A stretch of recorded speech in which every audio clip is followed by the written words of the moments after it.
E esse modelo chinês de inteligência artificial continua movimentando o mercado. Para entender melhor o que o lançamento da DeepSeek representa para o mercado e quais podem ser os próximos desdobramentos, converso agora com Emerson Lima, ele que é fundador e CEO da Salter. Seja bem-vindo, Emerson. Obrigado pela participação. Obrigado, Gabriel. Boa tarde. Arthur Igreja dizia anteriormente, não sei se o senhor escutava, que as empresas de IA espalhadas pelo mundo vão ter de dar muitas explicações aos seus investidores. Que tipo de explicações serão essas? O que a DeepSeek fez de tão revolucionário que está preocupando praticamente todo o restante do mercado? Eu acho que tem várias coisas, né? Acho que primeiro o volume mesmo que foi disponibilizado, o volume de dinheiro que foi disponibilizado para essas empresas foi algo bastante surreal nos últimos anos. Então, a gente viu o presidente Donald Trump mesmo falando que ia ter um investimento de mais de 500 bilhões de dólares exclusivos para inteligência artificial.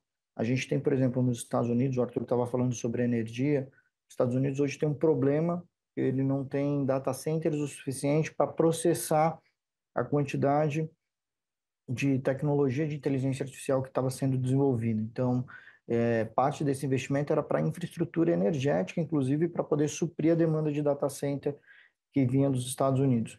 Então, tem uma série de questões que o pessoal está tendo que se virar aí e tentar explicar, sobretudo, como é que uma empresa chinesa que começa a desenvolver isso por conta do embargo americano, né? Quer dizer, os americanos proibiram que se exportasse chips da NVIDIA para a China e por isso eles meio que tiveram que se virar com o que tinha. Então, eles desenvolveram essas tecnologias com chips mais antigos e só o que tinha disponível no país, porque os novos não estavam chegando e acabaram desenvolvendo algo extraordinário. Então, um pouco dessa escassez acabou gerando, fazendo com que os chineses tivessem que ser mais criativos do que os americanos com recurso abundante. Então, um pouco disso aí que os investidores agora estão se perguntando se não dá para fazer mais com menos, né?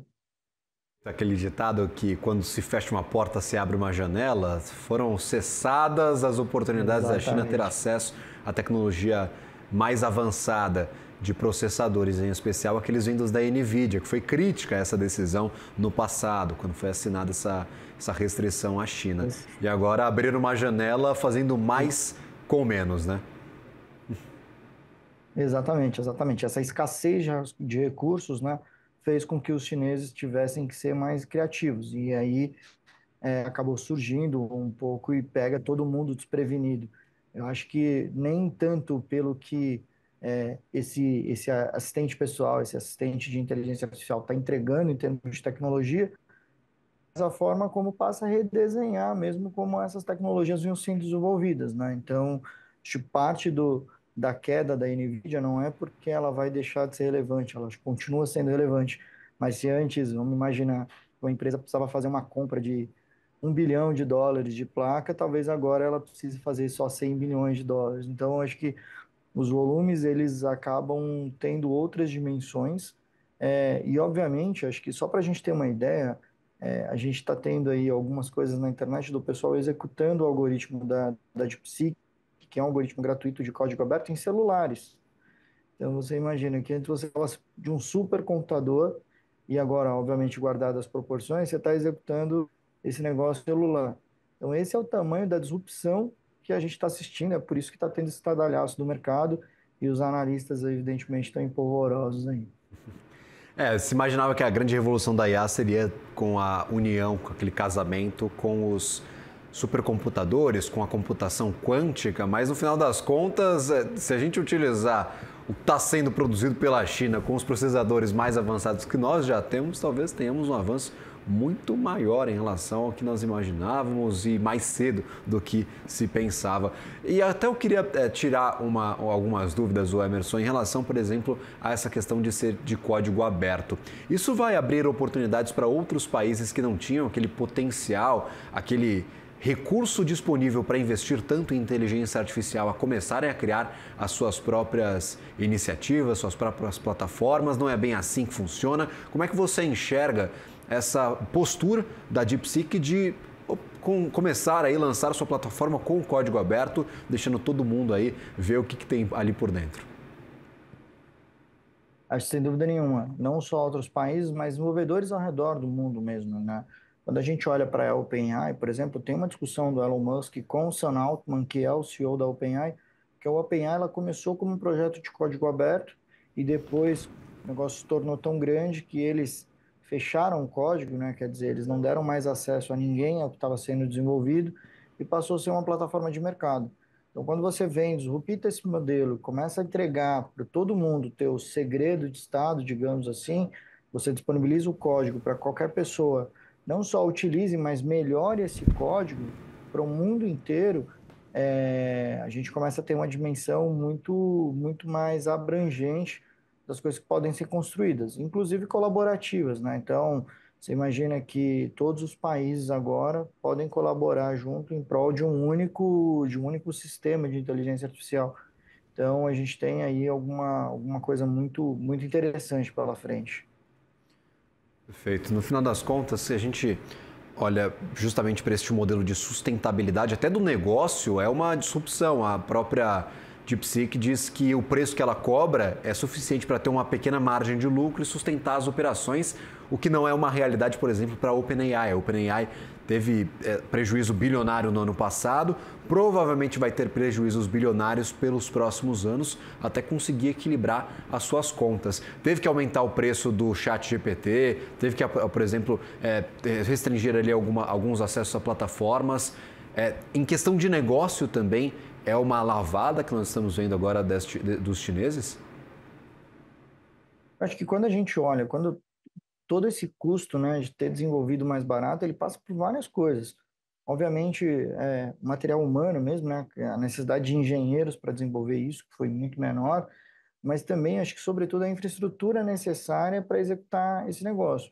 Então, a OpenAI, por exemplo, ela é executada numa infraestrutura de nuvem da Microsoft, que não é conhecida por ter os melhores custos, por exemplo. A OpenAI do ChatGPT utiliza data centers nos Estados Unidos, com energia cara, by the way, energia também que não é limpa.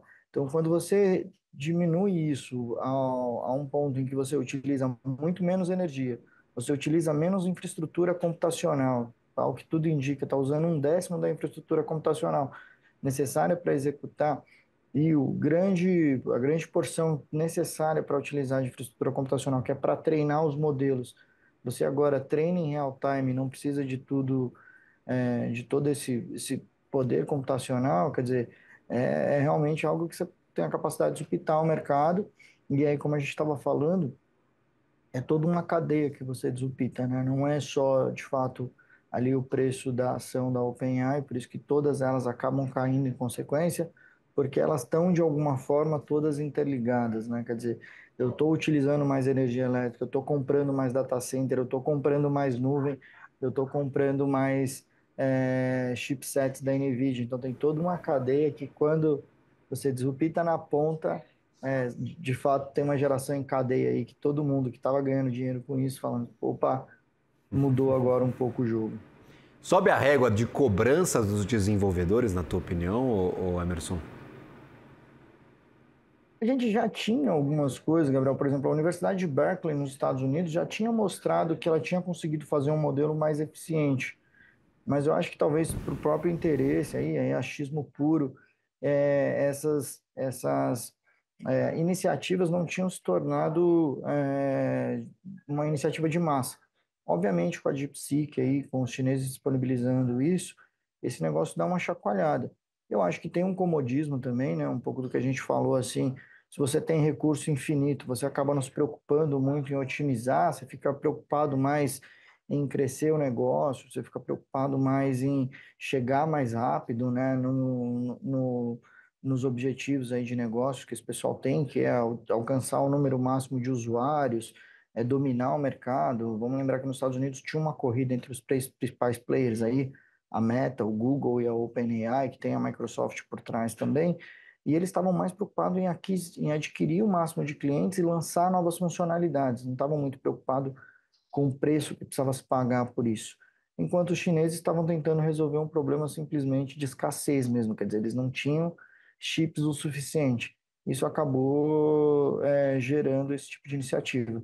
Então, talvez agora, com o pessoal olhando, principalmente o pessoal de investimento, olhando que é preciso, sim, desenvolver esses mecanismos, mas com um olhar um pouco mais de eficiência, os desenvolvedores, essas grandes empresas passem a ser cobradas por essa também otimização para além simplesmente do ganho de mercado. Perfeito. Lembrando que o que estava na tela de preço da Nvidia, 3 trilhões e lá vai cacetada, a empresa mais valiosa da história do mercado, dos mercados de capitais, não é especificamente o que a Nvidia hoje entrega, o múltiplo, que é o quanto que a empresa gera de lucro no ano em relação ao quanto custa a ação, estava lá para casa dos 30, 40, ou seja, a Nvidia tinha que entregar a mesma coisa durante 40 anos para o investidor que está colocando dinheiro ter um retorno esperado.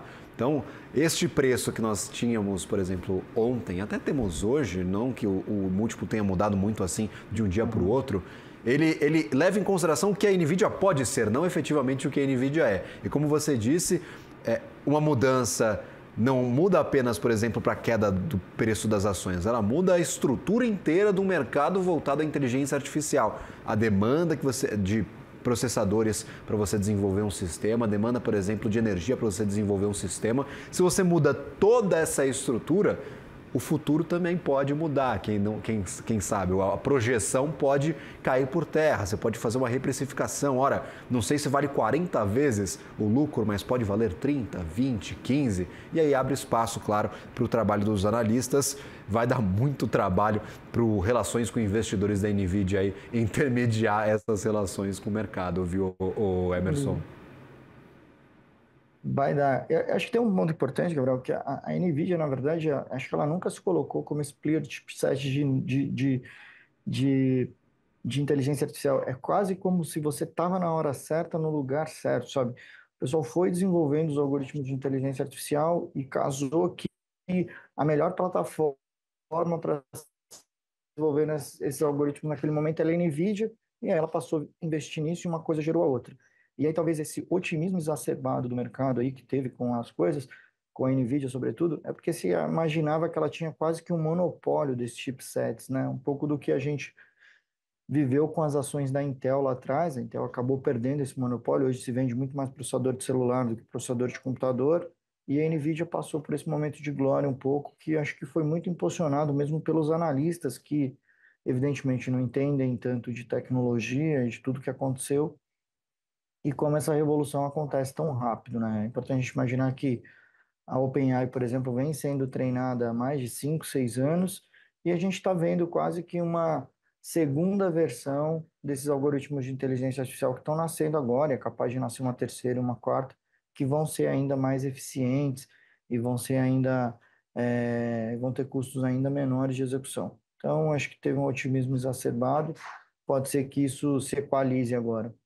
Emerson, muito obrigado pelos esclarecimentos, obrigado mesmo pela participação. Uma ótima tarde a você e toda a equipe.